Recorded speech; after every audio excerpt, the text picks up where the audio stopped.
Bonjour à tous, bonjour à toutes, bienvenue ce matin dans le 91e R&D Corner de Cap Digital.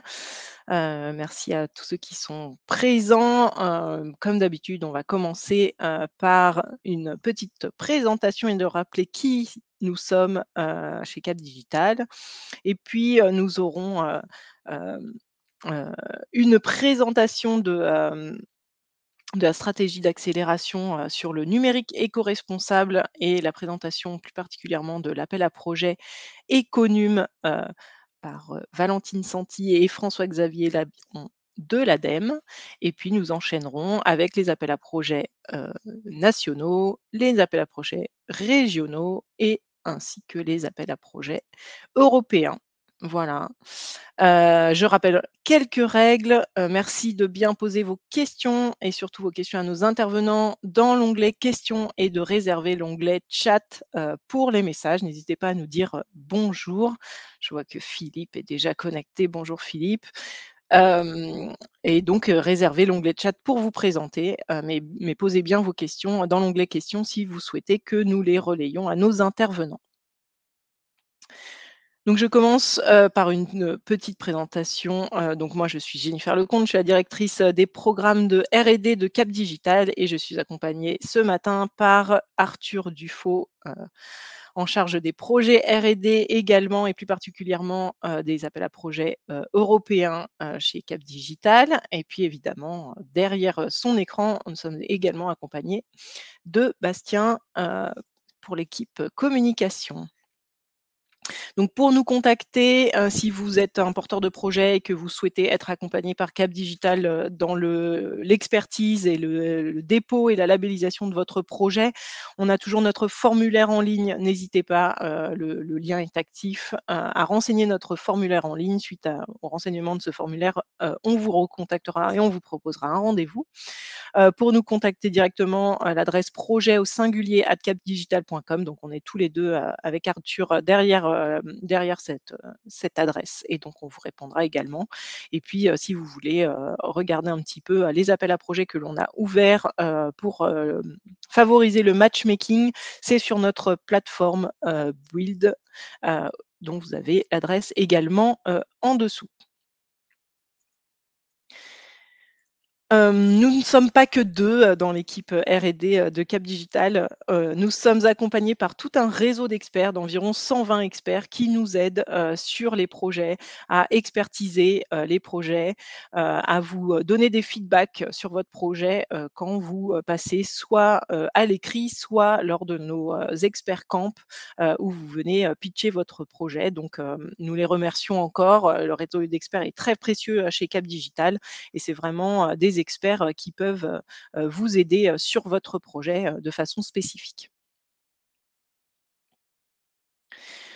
Peut-être, rappeler un petit peu, la R&D, qu'est-ce que c'est et les règles, du financement. Donc, il y a 2 régimes d'aide, pour lesquels vous pouvez être aidé, dans votre développement.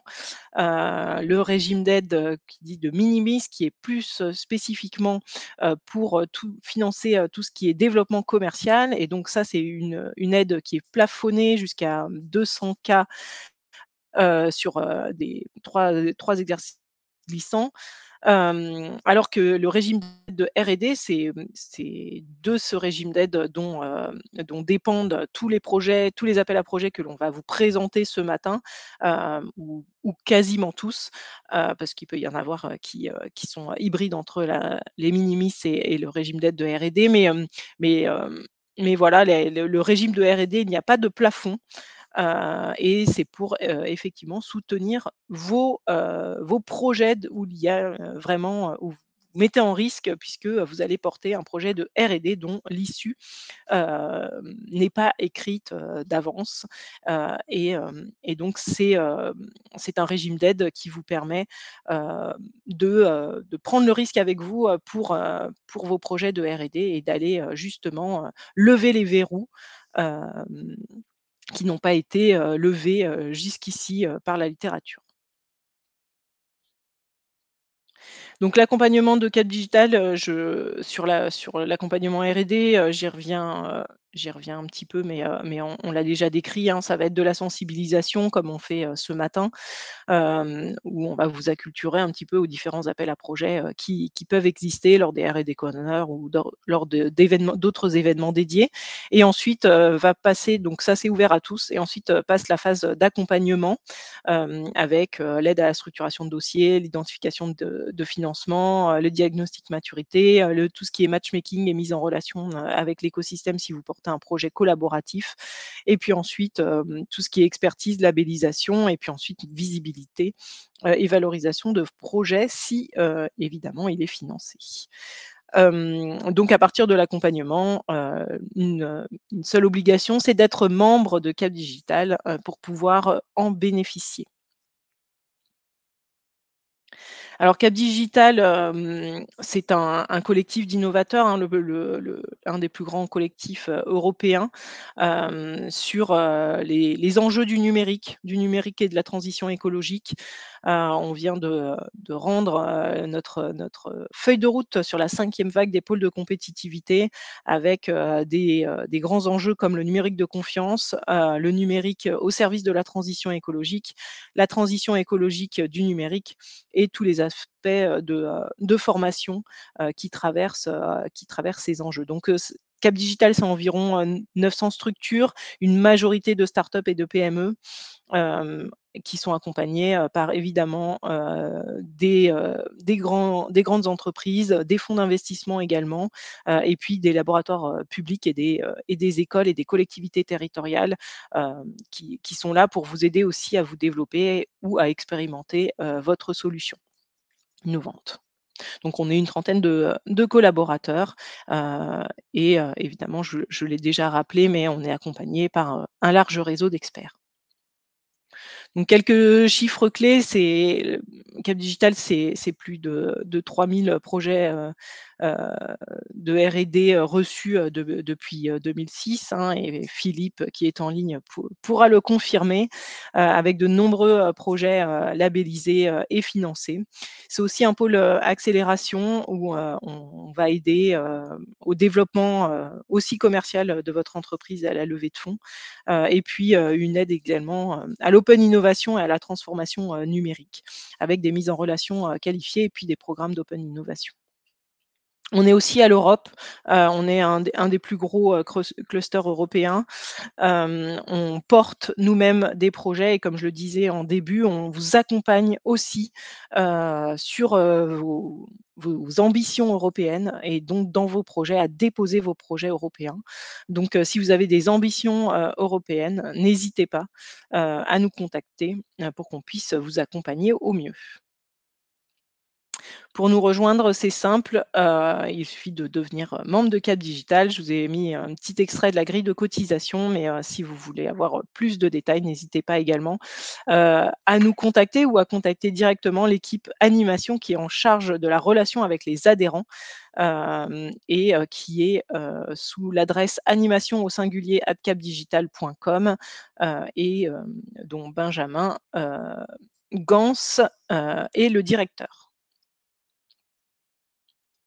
Donc, sans plus tarder, nous allons passer à la présentation des appels à projets nationaux. On va commencer par le volet dirigé de France 2030 et en particulier la nouvelle stratégie d'accélération sur le numérique responsable, avec une présentation du premier appel de cette stratégie d'accélération qui est l'appel Econum. Et donc, j'ai le plaisir d'accueillir ce matin Valentine Santi et François-Xavier Laviron de l'ADEME qui vont se présenter et qui vont ainsi pouvoir vous présenter cette stratégie d'accélération et puis l'appel à projet. Pendant toute la présentation, n'hésitez pas de poser vos questions dans l'onglet questions et il y aura une séquence de questions-réponses à l'issue de leur présentation pour qu'ils puissent répondre directement à ces questions. Donc, Valentine, François-Xavier, si vous êtes prêts, c'est à vous, je vous laisse la parole. Oui, merci beaucoup Jennifer et bonjour à tous. Donc, je vais me présenter en 2 mots, puis je laisserai la parole à mon collègue François-Xavier avant de rentrer un peu plus précisément dans ce dispositif. Donc, je suis chef de projet à l'équipe en charge de l'instruction de l'ensemble des dispositifs France 2030, donc notamment sur les stratégies ville durable et sur la stratégie numérique responsable qu'on va vous présenter un peu plus en détail. François-Xavier, je te laisse la parole. Merci, bonjour à tous, François-Xavier Laviron. Donc moi je suis ingénieur thématique sur le numérique responsable et je suis en charge de l'instruction technique des réponses à l'appel à projet Econum. Alors, on va pouvoir passer directement dans le vif du sujet. Donc, le dispositif Econum qui va vous être présenté aujourd'hui, il s'inscrit dans le cadre du plan d'investissement France 2030, qui est un plan d'investissement doté de plus de 50 milliards d'euros entre 2022 et 2027 et qui est investi donc pour les entreprises françaises, les universités, les organismes de recherche, dont l'objectif est de réussir pleinement leur transition. Ce plan d'investissement, il est divisé en 10 objectifs, comme vous pouvez le voir sur cette slide, qui sont regroupés en 3 grandes lignes: mieux produire, mieux vivre et mieux comprendre le monde. Les stratégies d'accélération, elles sont menées par différents opérateurs et donc l'ADEME est opérateur pour le compte de l'État de 10 stratégies d'accélération que vous voyez sur cette slide. Donc il y a des sujets qui sont très variés comme décarbonation de l'industrie, la ville durable ou encore les énergies renouvelables. Et la stratégie dont on va parler plus particulièrement aujourd'hui, c'est donc la stratégie numérique responsable. Et je vais laisser François-Xavier rentrer un peu plus dans le détail. Merci Valentine. Donc effectivement, Valentine vient de le dire, le numérique responsable est un des volets importants de France 2030 et cette stratégie vise essentiellement donc à réduire l'empreinte environnementale du numérique et ce, sur chacune des limites planétaires. Donc évidemment, tout le monde a à l'esprit les émissions de dioxyde de carbone, mais évidemment, il y en a d'autres, comme les extractions de minerais, les énergies fossiles, les acidifications des océans, enfin l'eau, etc., la consommation d'énergie et j'en passe. Donc là, évidemment, c'est le premier objectif. Deuxième objectif, c'est de mettre la France dans une position compétitive quant à la production de services numériques et de services numériques sobres et respectueux de l'environnement. Et de pouvoir se fixer des objectifs d'ici 2050 sur ces émissions à gaz à effet de serre. Alors évidemment, pas seulement, mais comme j'ai dit, sur les autres aussi limites planétaires. Alors pour atteindre ces objectifs, la stratégie se fixe 4 axes. Le premier axe, autour de la recherche et le développement de méthodes et de référentiels.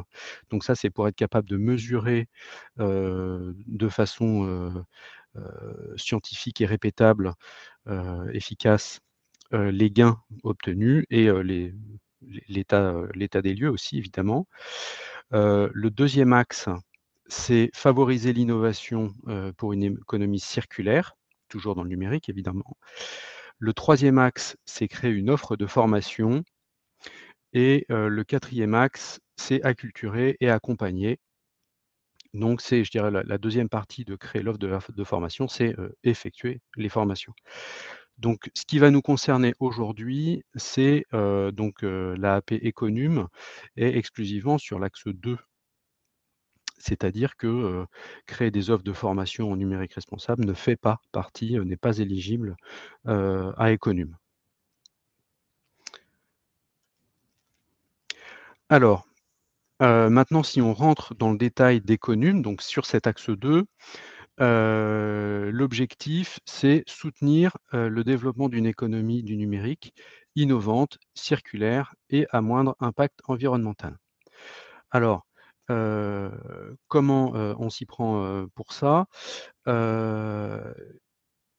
On va, alors l'économie circulaire, si on rappelle brièvement, hein, c'est une économie centrée sur le partage, la réparation, le réemploi, le reconditionnement, le recyclage.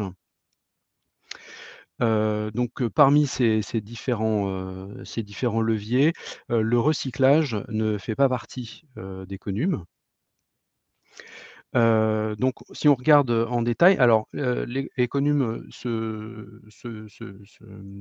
fait en 2 volets aujourd'hui. Une première relève des réponses aux appels à projets fin novembre et une deuxième relève fin février. Donc les objectifs qui sont poursuivis par Econum sont en premier lieu l'éco-conception. Donc l'idée ici, c'est d'aider les projets innovants. Alors vous m'entendrez parler d'innovation pendant un certain nombre de slides. C'est vraiment au cœur de cette stratégie. Donc des façons innovantes, des méthodes innovantes de fabriquer ou du matériel ou des logiciels de façon à amoindrir les impacts environnementaux sur les ressources. Le deuxième volet, le deuxième pilier, c'est le réemploi, le reconditionnement. Et donc là, il s'agit de permettre l'allongement des durées de vie de produits en faisant, par exemple, alors en agissant sur le matériel, mais ça peut être aussi sur de la méthodologie. Par exemple, en facilitant l'accès à des productions de pièces détachées. Le troisième pilier, c'est ce qu'on a appelé modèle de production responsable. Et donc là, qu'est-ce qu'on attend derrière ça? C'est ce qu'on appelle l'économie de la fonctionnalité, c'est-à-dire viser plutôt un usage plutôt que la vente d'un bien. C'est-à-dire changer un petit peu le paradigme économique pour se centrer sur l'usage, le bénéfice que va en avoir le client. Et donc, ça va permettre en amont de travailler sur une mutualisation des biens et des services, avec des modèles économiques plutôt centrés sur la location et sur des produits étant capables de durer le plus longtemps possible, de sorte que on ait moins de matériel et de logiciels sur le marché, si on peut dire ça comme ça, mais qui vont durer plus longtemps et pour un usage qui va être plus ajusté. Donc ça rejoint aussi la démarche low-tech qui est une démarche qui est tirée par le besoin et non pas par l'offre.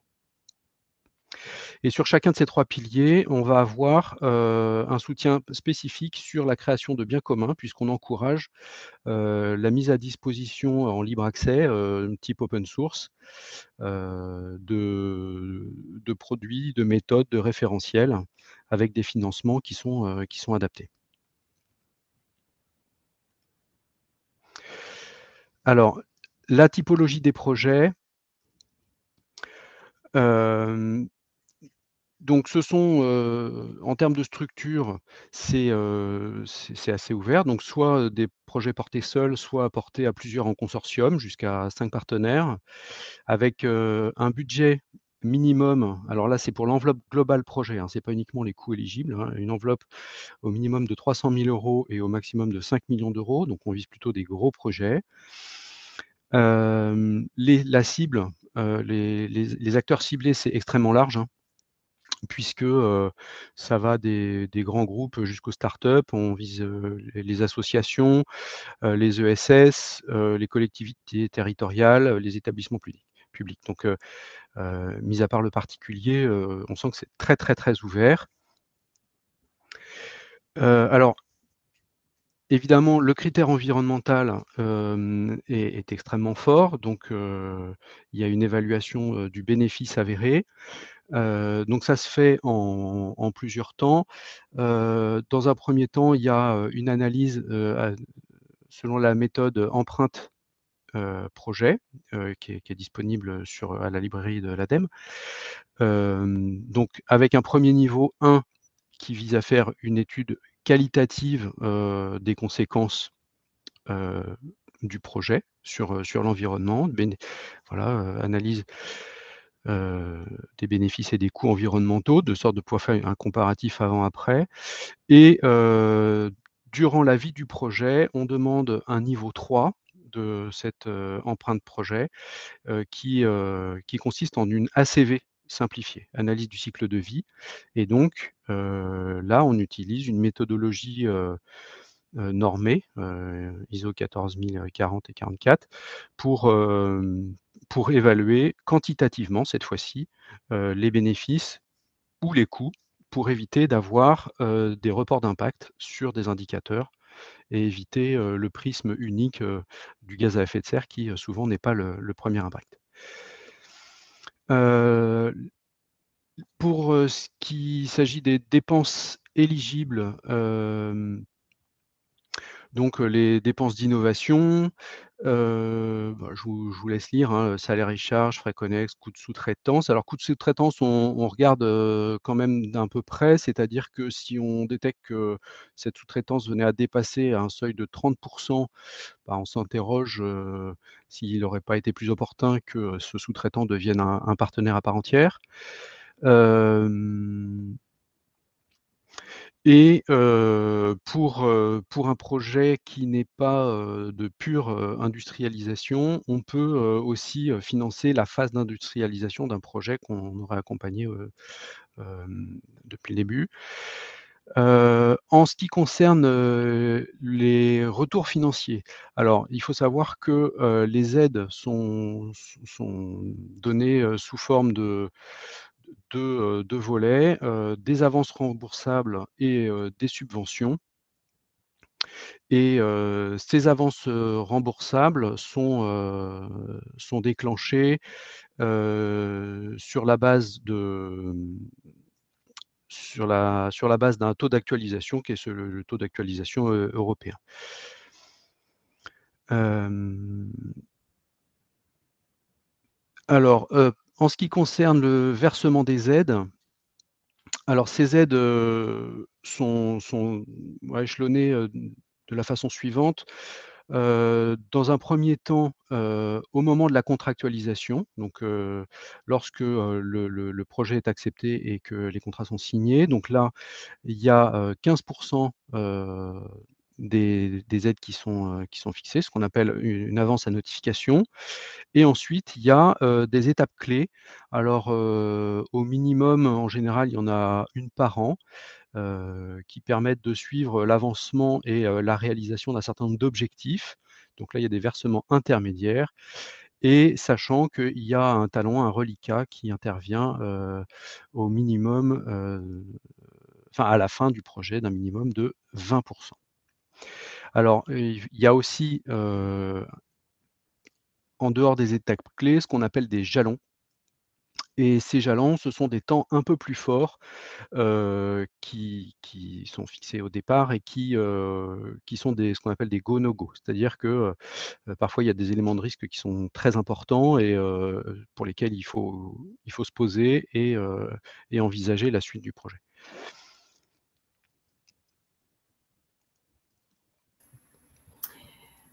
Alors, je vais prendre la suite.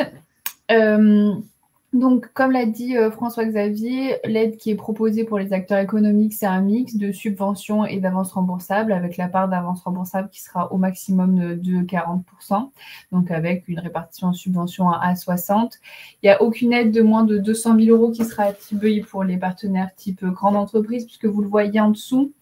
La répartition des taux d'aide qui sont appliqués, c'est en fonction du statut et du régime d'aide utilisé. Donc, en fonction de si ça va être le régime, notamment recherche industrielle ou développement expérimental. Avec, pour ce régime RDI, une majoration de 15% si le projet collaboratif est respecté. Donc, il y a 2 catégories pour respecter le critère collaboratif et c'est bien mentionné dans tous les cas, dans toutes les annexes où il va y avoir le taux qui va être associé, notamment l'annexe 4. Et puis, on a aussi ouvert la possibilité de financer des travaux d'industrialisation quand c'est à la suite directement de travaux de R&D. Donc, c'est les taux qui sont indiqués sur la dernière ligne. On fait la distinction entre acteurs économiques et acteurs non économiques. Ça, c'est un jugement qui est fait pendant l'instruction parce que ce n'est pas forcément par rapport à l'acteur en lui-même, mais c'est vraiment le rôle de l'acteur dans le projet. Et pour les acteurs non économiques, on pourra aller avec des financements en subvention jusqu'à 100% des coûts qui sont intrinsèquement liés au projet avec non prise en compte des salaires des fonctionnaires. Les critères de sélection, donc là, on vous a vraiment regroupé les critères qui sont des points forts de notre évaluation, même si vous les avez tous un peu plus en détail dans le cahier des charges, hein, tout comme les taux qui ont été présentés tout à l'heure. Vous avez tout en détail dans le cahier des charges directement téléchargé sur la page Agir. On vous mettra les liens dans les slides un peu plus après. Donc, tout d'abord, il y a le caractère innovant, puisque ce sont des projets d'innovation qui sont principalement éligibles à cet appel à projet, avec notamment la présentation des verrous à lever, la maturité visée de votre projet au début et en fin de projet, avec un état de l'art pour bien situer le caractère innovant par rapport à ce qui existe actuellement. L'impact social aussi sera regardé avec la capacité organisationnelle de votre structure et comment est-ce qu'elle compte évoluer avec le nombre d'emplois actuels, le nombre d'emplois qui sera créé et ceux qui seront maintenus. L'impact aussi de votre projet, si c'est un projet qui est très ancré territorialement. La réplicabilité, forcément, puisque l'idée, c'est vraiment d'avoir des projets qui soient réplicables à minima à l'échelle nationale. On a aussi indiqué le critère d'incitativité de l'aide. Donc, pour rappel, les dépenses éligibles démarrent à partir de la date de dépôt de votre dossier. Donc, toutes dépenses qui seront faites avant ne seront pas éligibles et un projet qui aurait été commencé avant, en grande partie, ne respecte pas non plus le critère d'incitativité de l'aide. Donc, c'est de bien comprendre la plus-value de l'aide publique qui est demandée au sein de votre plan de financement pour mener à bien votre projet. J'en parlais là au niveau des capacités financières et du plan de financement. Donc, c'est aussi quelque chose qui va être regardé avec notamment la règle du 1 pour 1 qui est importante d'avoir en tête. Pour détailler un petit peu cette règle, c'est 1 euro d'aide fourni pour 1 euro en fonds propres en cumulé. C'est-à-dire qu'on comprend bien que les fonds propres ne peuvent pas être forcément égaux à l'aide demandée à partir du moment où vous déposez un dossier. Par contre, il faudra fournir un plan de financement avec notamment, par exemple, des levées de fonds si besoin au fur et à mesure pour avoir cette règle de 1 pour 1 qui est validée pour que à la fin, il y ait bien le total de l'aide qui soit à minima présent au niveau des fonds propres. Comme l'a présenté tout à l'heure François-Xavier, l'aide, elle n'est pas fournie en une seule fois. Il y a 15% à notification, donc c'est-à-dire à la signature des contrats. Puis après, c'est échelonné au moment des étapes clés. Donc, au moment des étapes clés, il peut également y avoir des jalons, comme l'a précisé François-Xavier. Et on garde dans tous les cas 20% à la fin du projet. Donc, il faut vérifier en cumulé qu'il y ait bien ces montants qui soient aussi présents au niveau des fonds propres. L'impact économique, puisqu'en plus du plan de financement, on regarde également ce qu'on appelle un business plan avec un minima qui va au moins jusqu'à 5 ans post-projet et qu'on comprenne bien le positionnement de votre projet, de la solution qui va être fournie à la fin par rapport à la concurrence. Et bien évidemment, l'impact environnemental, avec notamment des critères très forts pour cet appel à projet via la méthode empreinte projet. Si vous voulez en savoir plus, vous avez des documents qui sont directement téléchargeables sur le site Agir et vous en avez également une annexe dédiée téléchargeable aussi sur la page Agir avec également une annexe qui s'appelle l'annexe 5 où on vous demande de représenter le gain énergétique de le gain environnemental de votre projet. Là, c'est une vue globale du processus pour comprendre un petit peu les étapes à respecter. Alors, la première étape, si vous souhaitez déposer un dossier, c'est de réaliser votre pré-dépôt. Le pré-dépôt, il est acté en nous envoyant une annexe 2 qui est téléchargeable directement sur le site Agir et à nous envoyer sur l'adresse mail dédiée à ce dispositif. L'annexe 2 doit nous être envoyée au moins 1 mois avant la date de clôture. Donc, par exemple, pour la prochaine date de clôture qui a lieu le 29 novembre, il faut au moins nous envoyer pour le 29 octobre votre annexe 2 remplie. Par rapport à ça, on va organiser ce qu'on appelle une réunion de pré-dépôt. La réunion de pré-dépôt, elle dure 45 minutes. Elle se fait totalement à distance via Teams. Et on va discuter ensemble de l'éligibilité de votre projet. Ça a 2 objectifs. Pour nous, ça nous permet de pouvoir vérifier l'éligibilité du dossier et potentiellement, si votre dossier est éligible, vous donner des conseils, vous expliquer comment est-ce qu'on va regarder les trames des documents à fournir pour votre dossier. Et pour les porteurs de projet, si jamais le dossier n'est pas éligible, ça vous permet de gagner du temps et pas avoir à rédiger un dossier qui est quand même assez conséquent par rapport à l'annexe 2 qui est demandé en pré-dépôt, si au final, vous n'êtes pas éligible. Et donc, en fin de cette réunion de pré-dépôt, côté ADEME, on donne un avis favorable ou défavorable pour que vous déposiez à la prochaine relève.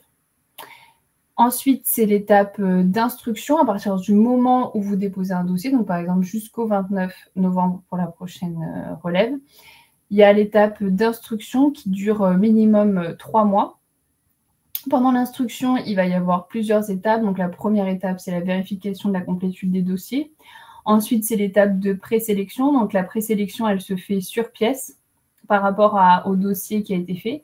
Et puis après, si vous entrez dans ce qu'on appelle l'instruction approfondie, il y a un moment qui est très fort qui s'appelle les auditions. Et là, il va y avoir un échange entre la comitologie France 2030 et les porteurs de projets. La comitologie France 2030, vous voyez sur cette slide, c'est les personnes de l'ADEME qui vont instruire votre dossier. C'est également un pool d'experts externes qui est choisi via la comitologie et qui est, dans tous les cas, les noms vous sont donnés pour vérifier tout risque de conflit d'intérêt avant qu'on transmette la moindre information sur votre dossier, et les ministères suivant les thématiques abordées. Et donc, cette comitologie-là sera présente lors des auditions. En amont des auditions, pour que les échanges soient le plus efficaces possible, on vous envoie une liste de questions. Et vous répondez à l'écrit en amont de l'audition à cette liste de questions. Et lors des auditions, il y a encore un échange de questions-réponses où on va pouvoir aller vraiment creuser les points qui étaient encore un petit peu flous pour la comitologie. Et donc, si vous êtes lauréat à la fin de l'instruction, donc au bout à peu près de 3 mois après le dépôt de votre dossier, vous allez avoir un retour pour savoir s'il y a un avis favorable ou défavorable de la comitologie pour financer votre projet dans le cadre de ce dispositif.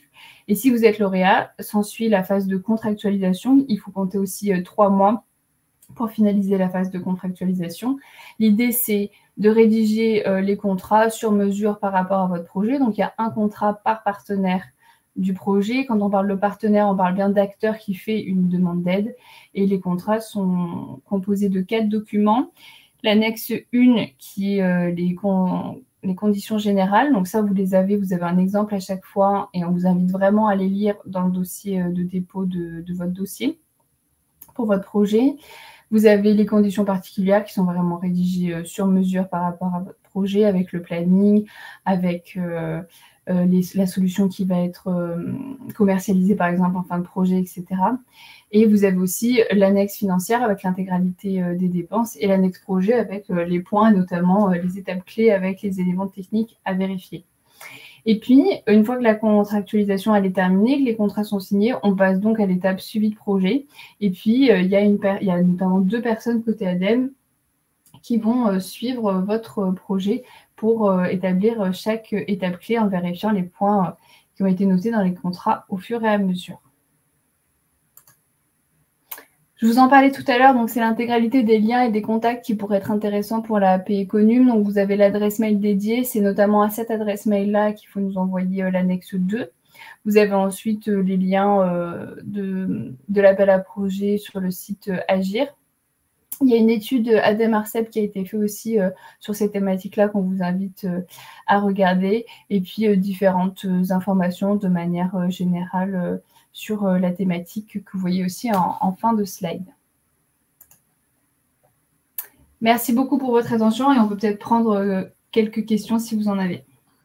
Okay. Merci beaucoup Valentine, merci beaucoup François-Xavier. Alors je sais que vous êtes pressé par le temps, mais il y avait une première question qui était, vous avez présenté les autres axes de la stratégie d'accélération. Est-ce qu'il y aura des appels qui vont être issus de ces autres axes ? Alors, je sais qu'il y a, c'est pas dans le contexte de la stratégie France 2030, mais à l'ADEME, il y a Alt Impact qui répond notamment aux aspects formation et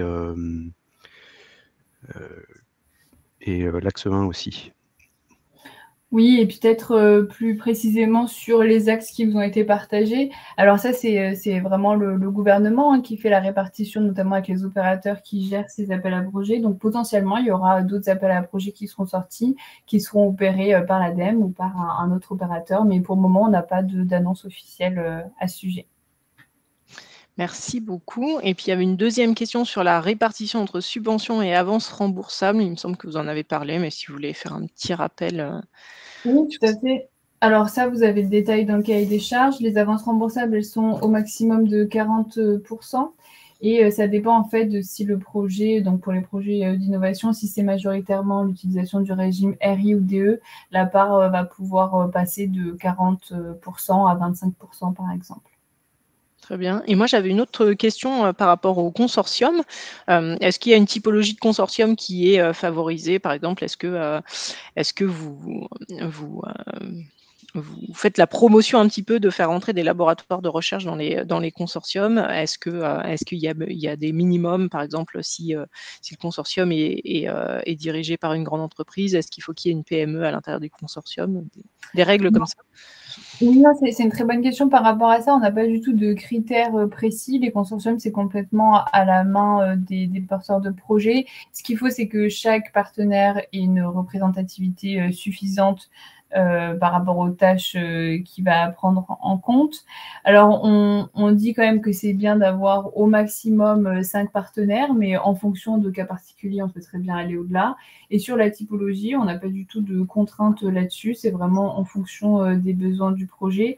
À savoir quand même que voilà, si on veut avoir la majoration pour les projets collaboratifs, il y a il y a deux critères que vous retrouvez facilement. Bah, c'est indiqué sur les slides, mais vous les trouvez aussi facilement dans le cahier des charges pour avoir cette majoration. Et c'est en fonction effectivement des critères des partenaires qui sont dans le consortium, mais c'est tout à fait à la main du porteur de projet en fonction des besoins du projet. Très bien, merci. Et j'avais peut-être une dernière question et après je vous laisse partir. Sur l'empreinte projet niveau 1, il y a peut-être des porteurs de projets qui sont au niveau 0. Est-ce qu'à l'ADEME, vous avez aussi des dispositifs ou des aides en fait pour aider à formaliser cette empreinte projet niveau 1? Est-ce que ça, c'est bien détaillé? Est-ce que vous avez des recommandations à ce niveau-là? Oui. Alors, pardon, je t'en prie, vas-y. Non, j'allais te laisser compléter dans tous les cas, mais juste en introduction, ce qu'il faut avoir en tête, c'est que étant donné qu'on instruit les dossiers, on ne peut pas être jugé partie. Néanmoins, sur tout ce qui va être méthodologie, trame de documents, on est tout à fait à disposition pour échanger avec les porteurs de projet pour qu'on prenne au mieux nos attentes. Mais François-Xavier saura mieux que moi compléter la réponse. Oui, alors effectivement, c'est pas une aide en termes de TP, si je peux dire, mais en revanche, le document méthodologique qui est disponible sur la librairie de l'ADEME, il est quand même très complet et il prend vraiment le porteur par la main pour expliquer quelles sont les étapes et les éléments de documentation et de formalisation qui sont mis à disposition en tant qu'annexe dans Econum, là aussi, sont très documentés. Et voilà, comme l'a dit Valentine, nous après, on est là pour répondre aux questions. Très bien. Eh bien, merci beaucoup. Merci à vous. Merci pour votre présence ce matin et puis pour votre présentation. Et on vous laisse partir sur votre autre réunion. Merci encore pour votre intervention et à bientôt. C'est un plaisir. Merci à vous. Bonne journée. Une bonne journée. Au revoir. Et donc, je vais continuer cette présentation sur la partie dirigée de France 2030. Donc oui, Jean-Baptiste, je vais présenter les appels à projets issus de la stratégie d'accélération sur l'intelligence artificielle. On a des appels à projets qui vont bientôt clôturer, et puis d'autres qui clôturent bientôt, mais qui vont revenir dans une autre vague. Je vais vous en présenter quelques-uns ce matin.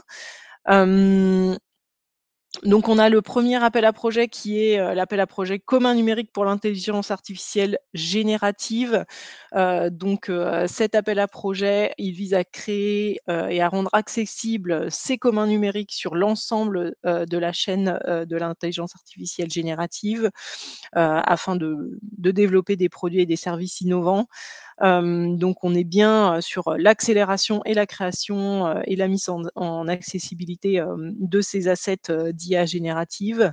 Donc le but, c'est d'assurer son utilisation par le plus grand nombre et de pouvoir un petit peu démocratiser son utilisation et regarder un petit peu les leviers de cette IA générative sur des gains potentiels derrière. Donc, c'est un appel à projet collaboratif qui est sur 12 à 24 mois, dont les budgets sont compris entre 1 million et 20 millions d'euros, avec des TRL de fin de projet qui doivent être proches de la mise sur le marché, puisque vous voyez, on peut commencer à des TRL assez bas vers 4 et puis terminer vers 6-8 en fonction de la durée du projet et des différents verrous qu'il faut lever. Donc avec un taux d'aide qui est du même ordre que ceux présentés précédemment, hein. La grille ne change pas beaucoup d'un appel à projet à un autre, hein. On a toujours 2 régimes et donc des taux d'aide qui peuvent aller de 25 à 70 en fonction du statut de votre entreprise et du type de recherche que vous effectuez dans le projet. Donc je vous ai mis, comme rappelé dans le cahier des charges, des exemples de communs numériques, donc avec des bases de données, des gigamodèles, des adaptations de modèles préentraînés génératifs, des interfaces de programmation applicative, des outils d'évaluation d'IA générative. Donc cet appel à projet est ouvert jusqu'au 24 octobre 2023. Si vous portez un projet, c'est vraiment la dernière ligne droite pour nous contacter et pour qu'on puisse vous aider au mieux avant le dépôt. Donc c'est aujourd'hui ou jamais si vous portez un projet de ce type pour se faire expertiser et labelliser chez Cap Digital. Sachez que voilà, ça fait partie d'un de nos axes stratégiques, donc c'est une stratégie qu'on porte chez Cap Digital et donc on mettra tout en œuvre pour vous aider sur votre projet si vous portez un tel projet.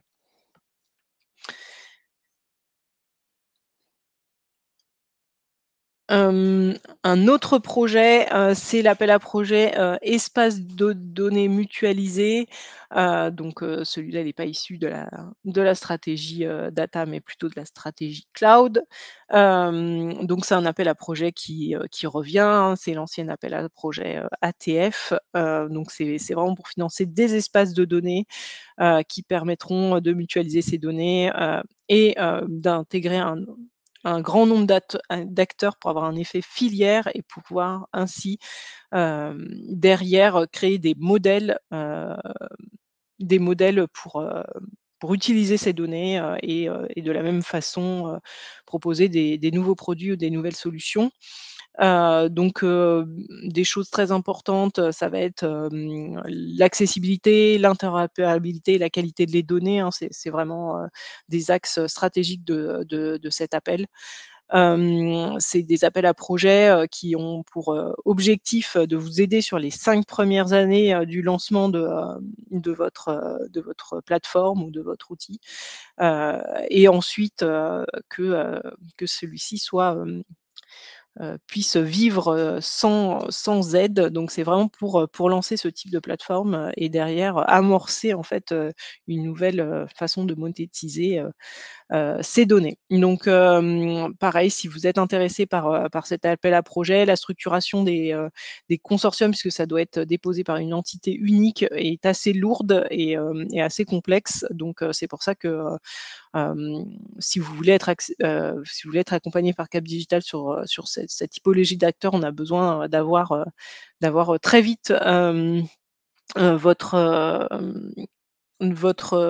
idée de projet bien en amont de la date du dépôt pour qu'on puisse vous aider au mieux à structurer vos projets et également si vous cherchez des acteurs pour compléter votre consortium, on pourra vous aider justement à faire cet effet filière qui est attendu dans cet appel à projet. Donc voilà, plusieurs dates de relève, n'hésitez pas à nous contacter, mais comme je vous l'ai dit, bien en amont du dépôt du projet si vous voulez profiter pleinement de notre accompagnement. Je vais passer sur les appels à projets nationaux et là on change de volet du plan France 2030, on va être plutôt sur l'innovation structurelle. Je regarde juste s'il y a des questions avant de passer à l'innovation structurelle. Sur l'appel à alors donc il y a une question de Serge sur l'appel à commun IA, y aura-t-il d'autres vagues? Je ne sais pas Serge, je pense que ça va dépendre de ce qui sort de cette première vague. Hem Et on vous tiendra au courant évidemment si, celui-ci est renouvelé, soit sous sa forme actuelle, soit sous une autre forme. Mais effectivement, c'est quand même, le sujet du moment et donc sur la stratégie d'accélération IA, il y a nul doute qu'il y ait des appels à projets, qui continueront à sortir pour favoriser, cette adoption, et hem et de creuser l'intérêt de ces solutions, dans d'autres projets. Donc comme je le disais sur, la partie, innovation structurelle, du plan France 2030, bon là je vous ai redonné, les différents appels à projets qui peuvent exister, hein. Innov, la vague vient de se clôturer donc la prochaine vague sera en avril. Le iLab qui est vraiment sur l'amorçage, sur le transfert de technologie, celui-ci devrait ouvrir, comme d'habitude, on devrait avoir le cahier des charges vers le mois de fin novembre, début décembre pour une clôture en février.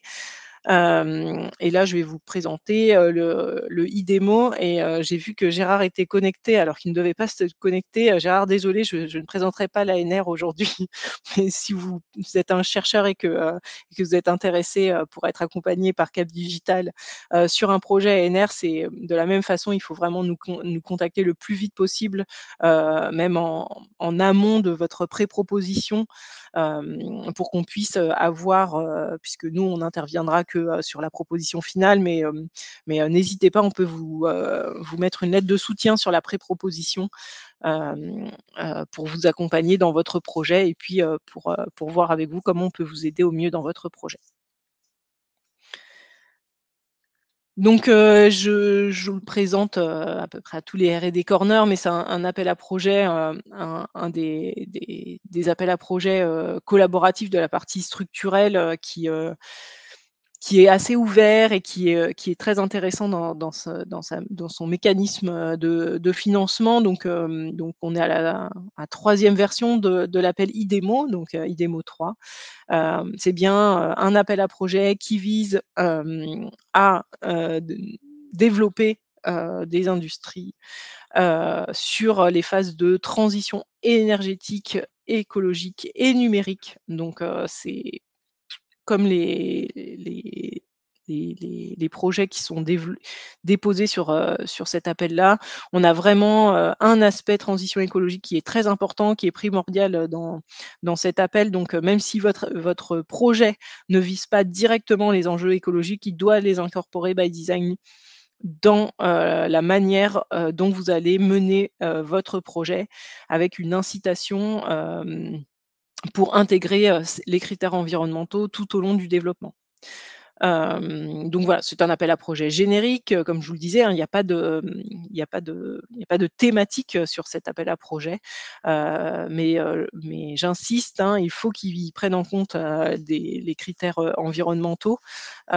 Et également, c'est plutôt, pour porter des innovations de rupture. Ça veut dire quoi, innovation de rupture? Ça veut dire qu'on cherche à aller au-delà, de l'état de l'art, dans un domaine, sur une technologie, par exemple. Et donc, c'est vraiment pour porter, des projets de R&D.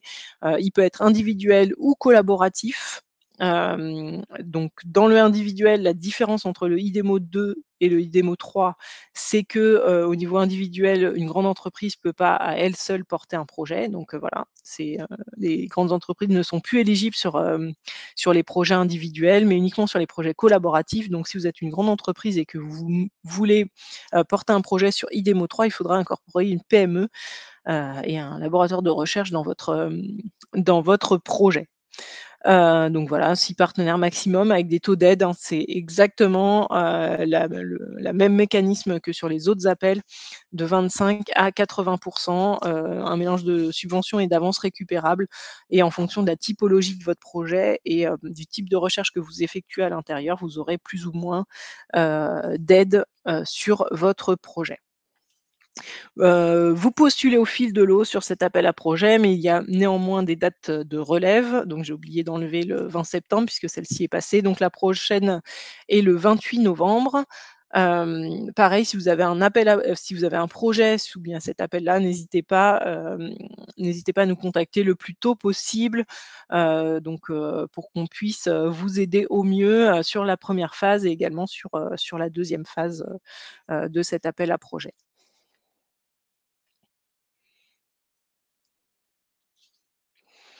Et puis, j'ai remis un petit peu une, l'AMI compétences et métiers d'avenir, hein, qui est en saison 2, sur cet appel à projet. Donc, là aussi, peut-être, la question de Laetitia sur la partie formation, hein. On a aussi cette AMI qui est portée par la Caisse des dépôts, et qui aide également, sur tous les projets qui sont à visée, de formation. Donc c'est vraiment, cet appel à projet qui est là pour financer des projets de formation, d'ingénierie de formation et de sensibilisation, aux réponses aux objectifs fixés par France 2030. Et également dans un deuxième volet, il peut aussi aller, sur le financement de diagnostics complémentaires, en matière de besoins et de compétences. Donc vous avez, les 4 volets qui sont décrits ici, des dispositifs transversaux, des voies d'excellence, des voies d'excellence, académiques ou professionnelles, et puis, l'accompagnement des parcours professionnels. Donc si vous avez un projet, qui est plus, dédié à tout ce qui est formation, vraiment on vous invite à aller plutôt sur, des appels à projets spécifiques, parce que sur les appels à projets, génériques, sur lesquels on est plutôt, sur, une partie de développement, technologique, heu et ben, vos projets ne vont pas forcément, être financés par ce biais. Donc, si vous avez des projets plutôt qui tendent vers la formation, on vous invite plutôt à aller chercher, des appels à projets spécifiques sur ces volets-là. Donc pareil, hein, vous postulez au fil de l'eau, et si vous avez des besoins, n'hésitez pas à nous contacter aussi sur cet appel à projet. Et je ne vois pas de questions, et donc on va donc passer aux appels à projets régionaux, de l'Île-de-France, et pour ça, je vais passer, la parole, à mon collègue Arthur qui va, vous présenter ces appels à projets.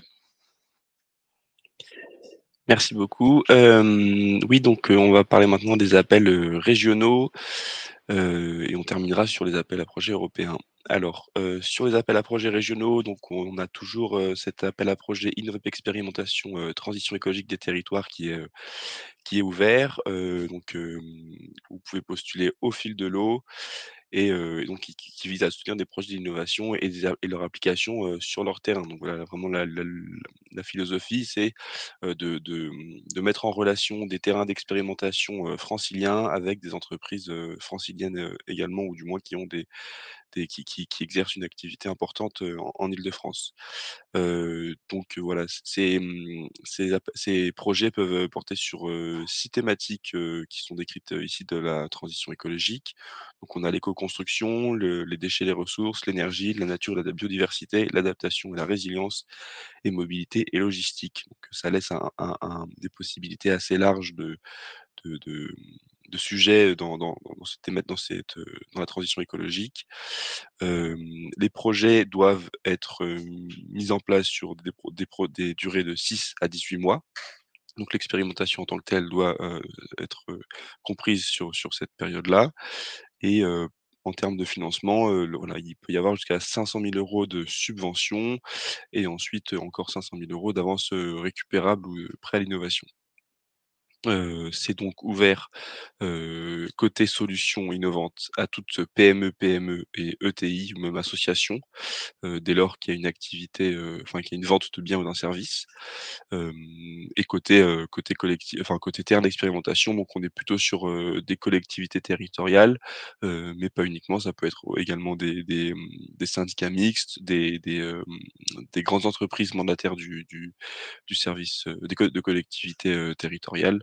Voilà, il y a plusieurs, cas de figure possibles, mais, voilà, donc ensuite, nous en tant que partenaire opérationnel Cap Digital avec, la fondation, Solar Impulse et Construire au futur, Habiter le futur, donc on est partenaire opérationnel et on accompagne les porteurs de projets sur leur dépôt de leur projet, sur, le fait de s'assurer que vous rentrez bien dans les cases. On peut également, vous accompagner sur la recherche de terrains d'expérimentation si vous en avez besoin. Voilà, on accompagne vraiment les porteurs, dans ce cadre-là. Donc voilà pour celui-ci et donc d'ici un peu plus d'un mois, donc l'événement enfin le programme, est désormais lancé depuis à peu près un an. Donc on va mettre en on va on organise du coup l'événement anniversaire du programme, qui aura lieu donc le 9 novembre 2023, le matin de 8h30 à 13h à la Cité des sciences et de l'industrie à Paris, et donc qui s'intitule, hein: «Innovation au service de la transition écologique des territoires», et dont l'idée générale, après une courte présentation de ce qu'est ce programme, voilà, c'est de pouvoir aussi donner la parole à des lauréats de ce programme. Donc il y aura des retours d'expérience de couples, solutions et collectivités, qui ont bénéficié de ce programme, pour savoir, quelle a été la démarche, voilà, où est-ce qu'ils en sont, quel est leur conseil, pour mieux accompagner de nouveaux potentiels candidats.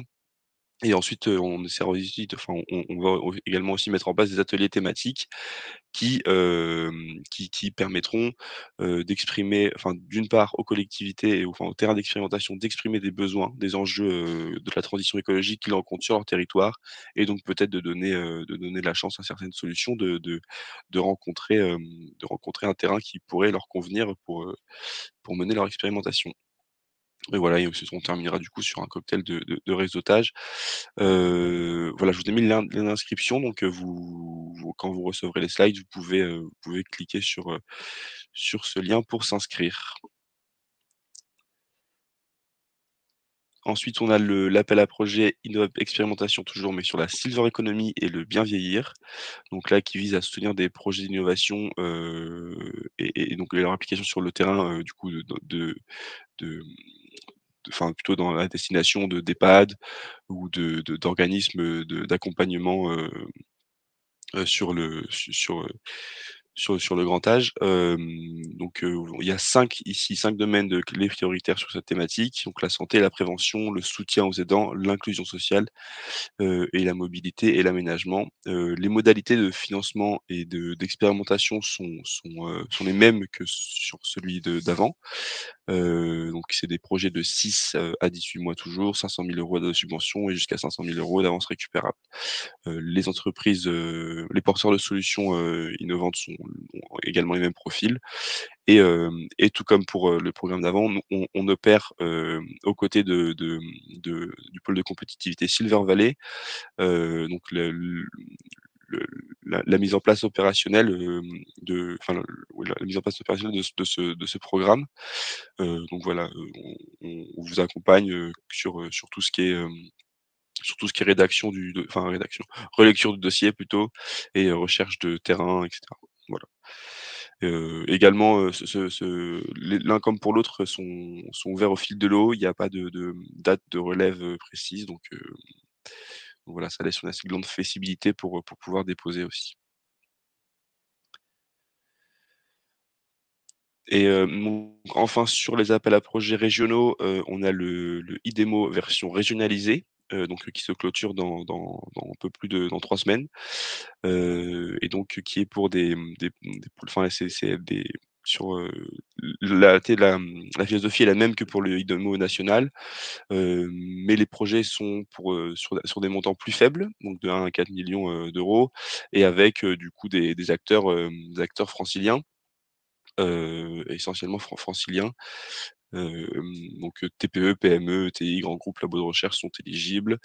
Donc les taux d'aide maximum, s'élèvent à 55 auquel vous pouvez ajouter 5 de bonus si vous êtes labellisé par un ou plusieurs pôles, de compétitivité.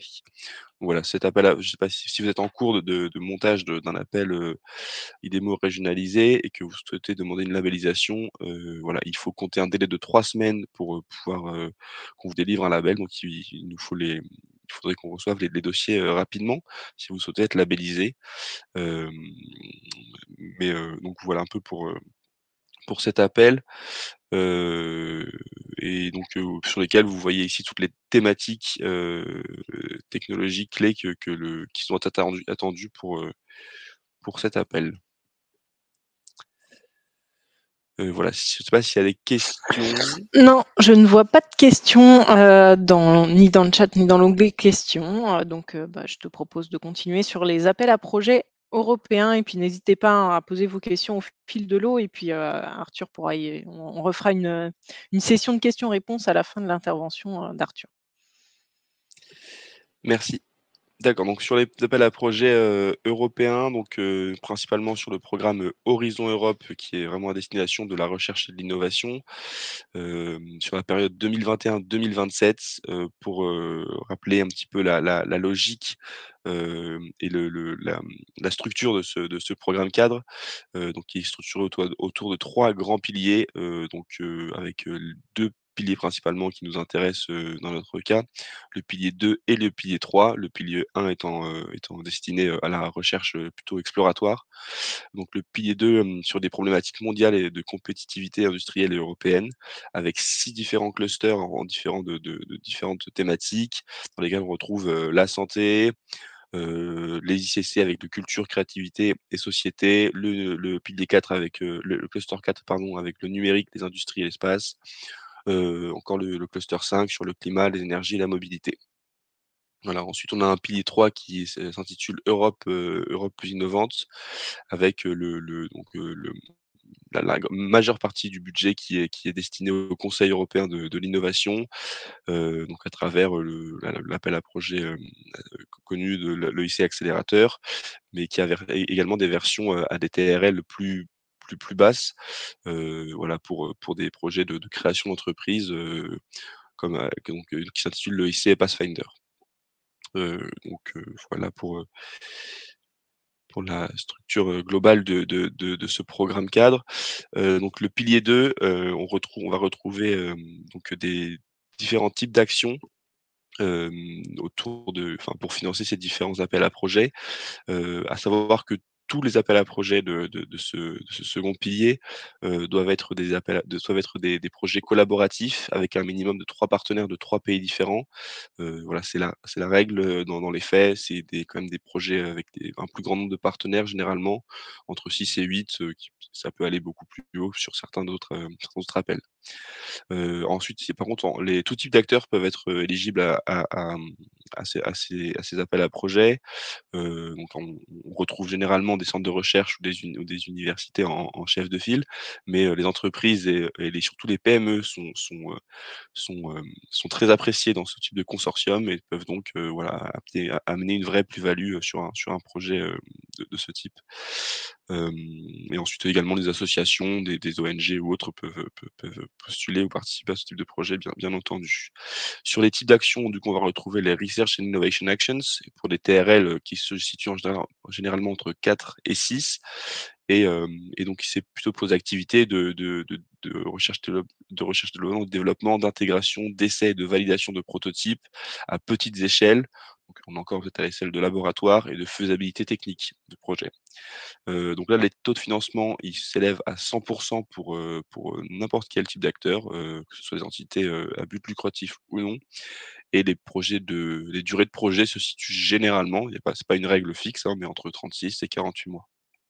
Sur les Innovation Action, donc c'est des projets, pour l'étape d'après, à des TRL, un peu plus élevés. Donc, pour le voir, ils font de 6 à 8, donc sur des projets qui seront quasiment une mise sur le marché en fin de en fin de en fin de période de financement. Et donc sur des activités, limitées à des de R&D limitées. On est surtout sur du prototypage, des essais, des démonstrations des pilotes et des validations à grandes échelles voilà, en environnement, réel. Donc là, les entités publiques, et à but non lucratif de manière plus générale sont financées à 100 et les entités, à but lucratif, donc plutôt entreprises, privées, sont financées à 60 ou plus généralement même 70. 60 c'est uniquement sur certains types, d'appels. Enfin, on a les Coordination and Support Action, donc qui sont des activités complémentaires, et stratégiques, à la recherche, donc sur certains, domaines, clés où, voilà une action de filière pourrait être bénéfique pour favoriser la recherche dans ce domaine. Et là, c'est des projets généralement un peu plus courts, de 12 à 36 mois, avec des taux de financement à 100. Voilà, sur ce type de projet, nous, on peut voilà, vous accompagner sur peut-être, voilà, la recherche de partenaires, auprès de nos réseaux respectifs pour pouvoir, par exemple, intégrer un consortium, si vous avez des technologies, ou des appels qui vous intéressent.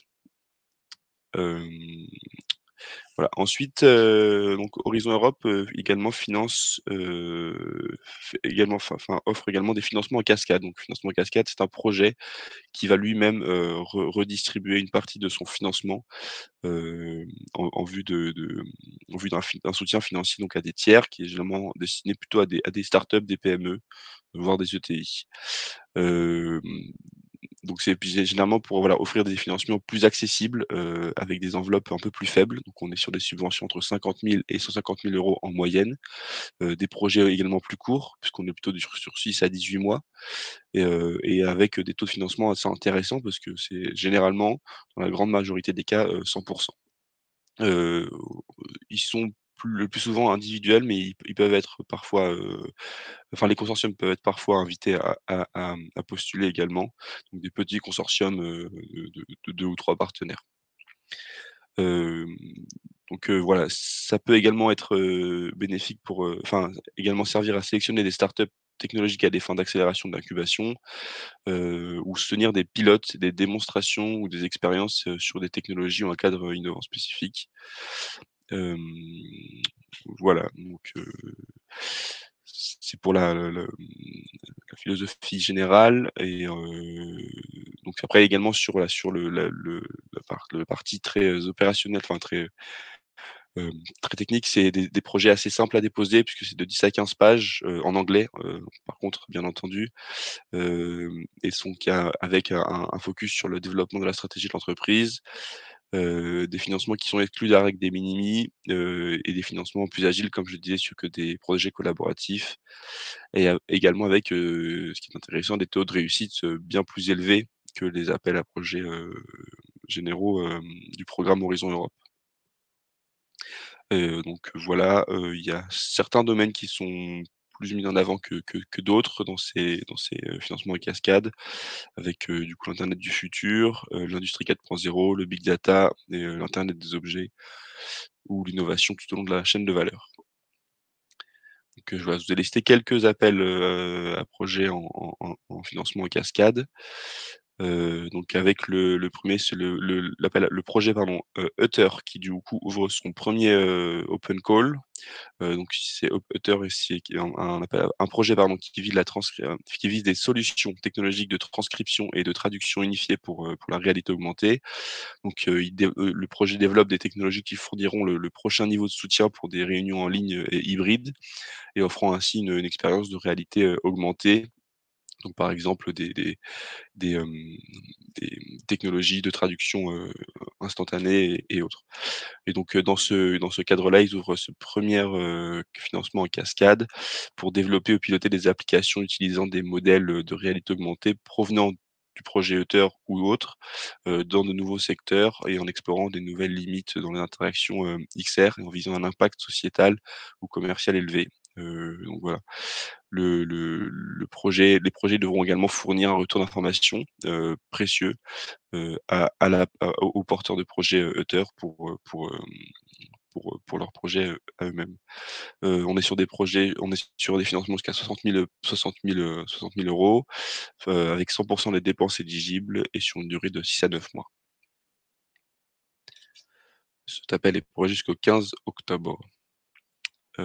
Ensuite, on a l'appel à projet, enfin l'open call de Future Resilience, donc qui vise à, enfin qui vise à sélectionner des laboratoires pour expérimenter des méthodes d'adaptation aux grands enjeux identifiés sur leur territoire.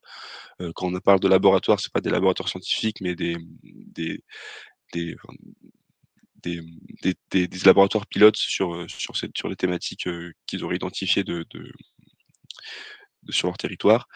Donc voilà, ils seront guidés par un groupe d'experts du consortium de Future Resilience pour se pencher sur les défis qu'ils auront identifiés et auxquels ils sont confrontés.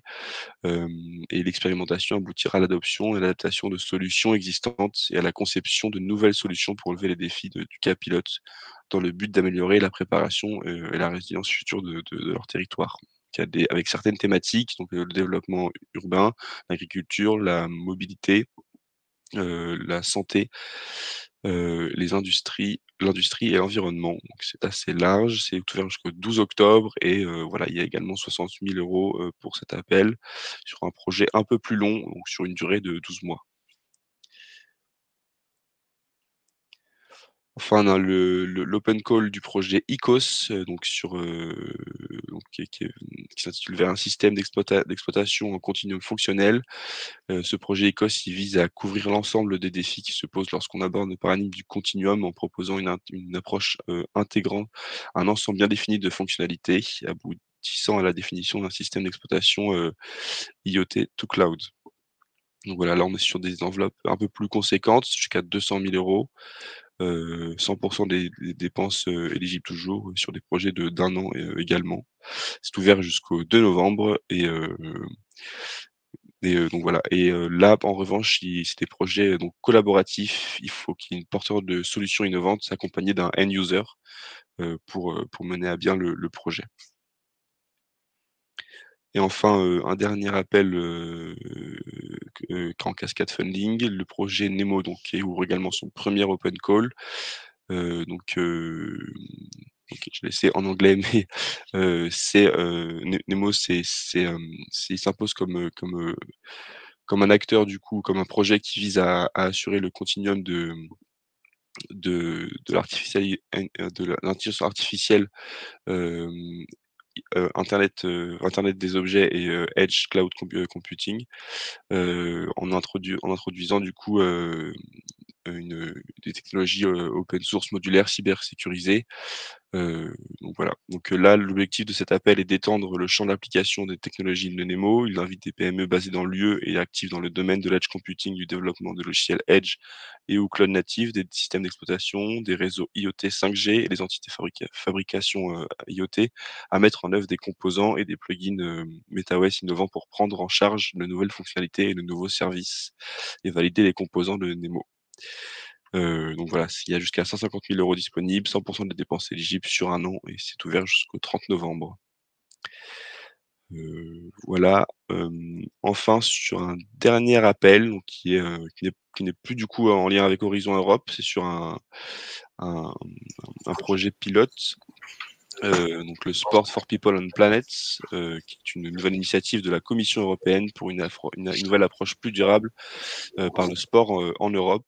Donc là, il y a jusqu'à 400 000 € de disponibles pour des projets collaboratifs ou monobénéficiaires, 80% des dépenses éligibles et tout type d'organisation peut déposer. Donc c'est des projets qui doivent se concentrer sur des comportements et des pratiques exemplaires au niveau local, qui peuvent être généralisés sur des méthodes permettant d'inciter les citoyens et les acteurs du sport dans les communautés à co-créer et coopérer en matière de pratiques sportives plus durables.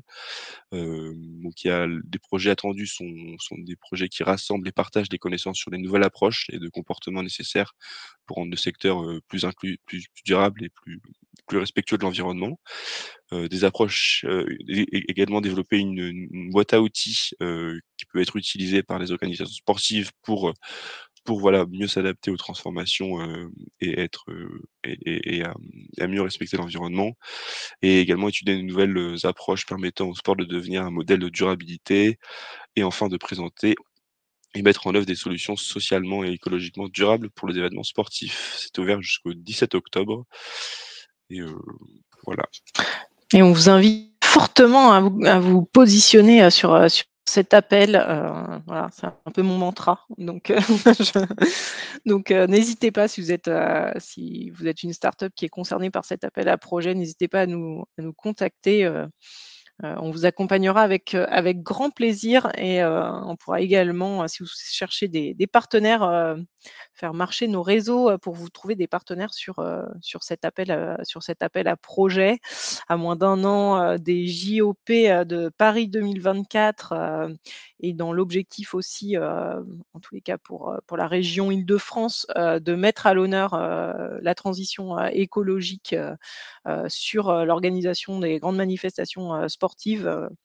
Voilà, c'est une thématique que l'on accompagnera tout au long de l'année et même au-delà, mais voilà, qui nous tient à cœur, particulièrement à moi chez Cap Digital.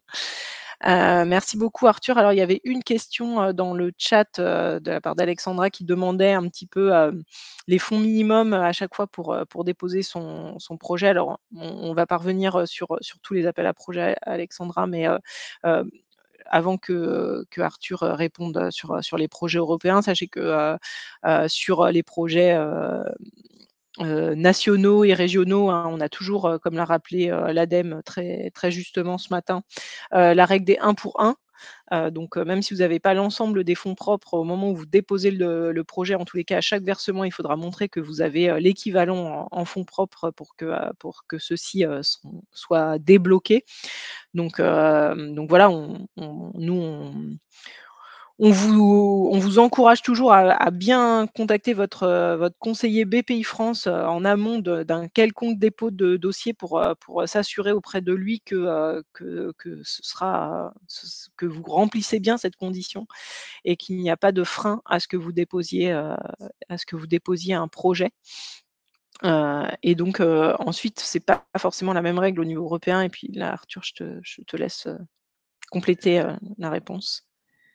Ouais, du coup, au niveau européen, il y a voilà, il y a pas cette règle, qui est attendue, donc c'est ce que ça peut permettre aussi une flexibilité pour les entreprises, qui ont pas forcément les fonds propres, mais qui ont un projet très innovant de pouvoir se lancer, notamment à travers les open calls que j'ai présentés, qui sont des enveloppes, assez faibles et qui sont pas, assujetties à des fonds propres de l'entreprise. Voilà, merci beaucoup Arthur. Je ne pense pas qu'il y ait d'autres questions. S'il n'y a pas d'autres questions, je te remercie et on va juste, clôturer et passer à la suite, de la présentation et puis, ah pardon, tu n'avais pas fini. Je te laisse finir sur cette partie-là. Merci. Oui, juste pour, clôturer, donc il existe des aides pour se faire accompagner, sur le dépôt de certains projets, européens. Du coup, en Île-de-France et enfin, au niveau national, pardon, de manière générale, on a la BPI France qui offre le DIAG Europe et le DIAG PTI pour diagnostic partenariat technologique international, l'un à destination d'entreprises seules, plutôt pour le X-accélérateur et l'autre pour des pour des porteurs de projets de projets collaboratifs pour pouvoir, financer une prestation de conseil. L'ANR également a un appel à projet qui est ouvert, tous les ans avec, plusieurs dates de relève, qui offre, un maximum de 30 000 € sur 2 ans pour également financer la mise en place d'un projet collaboratif, européen. Et au niveau des Hauts-de-France, on a le FRAP, donc le Fonds régional d'aide aux porteurs de projets européens qui offre quelques jours de conseil aux coordinateurs ou hors package leader également de projets, européens. Voilà. Je te laisse, finir sur les différents, événements à venir. Avec le micro, c'est mieux. Merci beaucoup Arthur. Donc juste un petit rappel, des événements à venir et surtout, notre grande, soirée, de lancement de la revue Cap Digital 2023-2024 qui aura lieu le 12 octobre. Elle sera celle-ci précédée, évidemment de notre assemblée générale, auquel, tous, nos, adhérents sont invités à participer. Je rappelle également aux adhérents qui sont en ligne, de ne pas oublier de voter, pour, le renouvellement de notre conseil d'administration. Donc si vous ne l'avez pas encore fait, normalement vous avez reçu des mails de relance si vous avez une quelconque, difficulté à accéder, à ce vote et à pouvoir voter pour le renouvellement, du CA, n'hésitez pas à nous contacter, on saura vous redonner, la marche à suivre. Mais vraiment, c'est très important, que vous puissiez, voilà, voter pour, ce renouvellement. Donc on aura notre assemblée générale qui précédera, cette soirée de lancement, de la nouvelle revue, de Cap Digital où, beaucoup d'adhérents sont mis en valeur et on a également, des retours, sur les, tendances, du numérique actuel. Donc la soirée est ouverte à tous, donc n'hésitez pas également à vous inscrire pour participer à cette soirée, de lancement. Et puis le 17 octobre, on aura un événement, sur la 5G, la 6G, quelle technologie pour quels usages, dont nous sommes partenaires aux côtés de POC Média. Donc cet événement est disponible, en ligne, donc n'hésitez pas également, si vous êtes intéressé par cette thématique, de vous inscrire pour pouvoir, suivre, cet événement. Nous sommes partenaires de Trench Tech All Star, la première, qui aura lieu le 19 octobre. En règle générale, pour retrouver tous nos événements à venir, une seule page, c'est, la page, de notre site internet sur nos prochains événements où ceux-ci sont tous référencés, pour que vous puissiez, vous inscrire.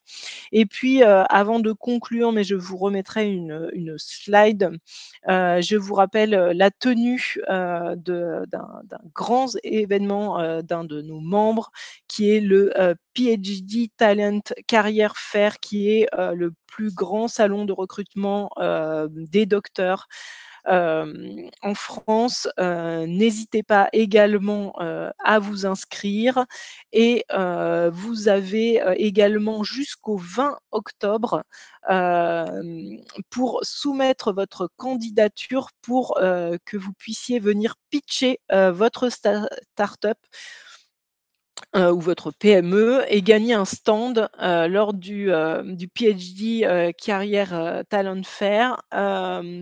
N'hésitez pas également à candidater. Je vais vous remettre, le lien de candidature, dans le chat, sur cet événement pour venir pitcher et recruter, vos prochains collaborateurs de haut niveau, qui viendront renforcer vos équipes R&D. Donc voilà, vous êtes, à la recherche d'un talent sur, les enjeux du numérique, vous voulez aller chercher un docteur, qui soit capable, de mener à bien ses projets au sein de votre entreprise, eh bien, c'est le salon où il faut se rendre. Et je rappelle d'ailleurs qu'il y a, également des dispositifs incitatifs, pour embaucher, ce qu'on appelle des jeunes docteurs. Alors, ils ne sont pas forcément jeunes, en sens de l'âge, mais ce sont des docteurs qui n'ont jamais eu de CDI auparavant. Et donc, vous avez, une aide financière pour financer ce recrutement sur 2 ans, et pour pouvoir l'intégrer au mieux à vos équipes. Donc, vraiment n'hésitez pas, à, embaucher, ces talents, qui sont, disponibles et qui pourront, évidemment, avoir des postes importants dans votre organisation, et pouvoir, diriger, ces, projets de R&D. On en a fini, je pense, pour, aujourd'hui. Le temps, pour, nous de, vous souhaiter une très bonne journée, de vous remercier, pour votre présence, ce matin lors d'un 91e R&D Corner. Merci à nos invités, Valentine et François-Xavier de l'ADEME. Merci à toi Arthur de m'avoir accompagné ce matin, et merci également à Bastien derrière son écran de nous avoir accompagnés. Merci à vous, merci à tous, et on vous retrouve le mois prochain pour un nouveau R&D Corner autour des appels à projets de R&D. Merci à tous, bonne journée. Merci Jennifer, bonne journée à tous, au revoir.